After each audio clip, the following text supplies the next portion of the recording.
Prior to daybreak on June 6, 1944, the English Channel provided a backdrop to what would become history's greatest amphibious assault in terms of sheer size and intent. Under a thick cloak of cloud cover and a rough sea velocity, over 5,000 Allied ships began to advance on German-occupied France. What is today denominated as Operation Overlord had commenced many months in advance of ground-level beach assaults on June 6, 1944. Not on a beachhead proper would a small group of American reconnaissance infantry prepare to invade.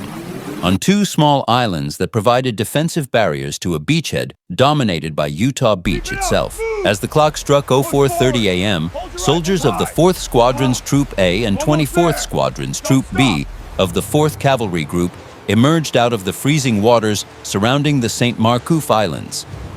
They included Corporal Harvey S. Olson, who was just 22 years of age at the time with the following characteristics: slim build, clean-shaven, sharp features, and Private Thomas C. Killeran, who was just 20 years of age with the following characteristics: slightly short stature, dark hair, youthful features.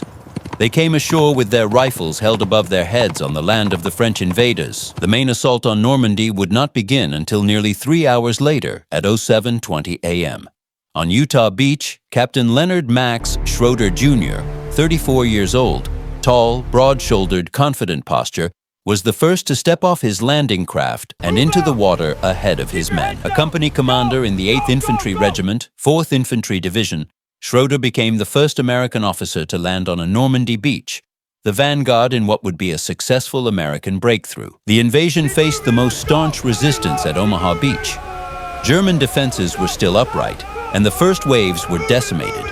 Soldiers of the 16th Infantry Regiment, 1st Infantry Division, were under heavy machine gun and artillery fire from fortified bluffs. Among the early landings was Sergeant Philip Strechik, age 27, stocky build, who moved under fire and helped organize survivors through smoke, explosions, and chaos. There was no one man who possessed the first footprint on D-Day.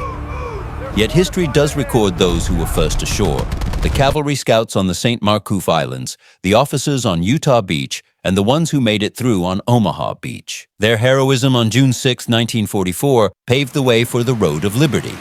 The Normandy landings were the beginning of the end of Nazi Germany and altered the course of world history.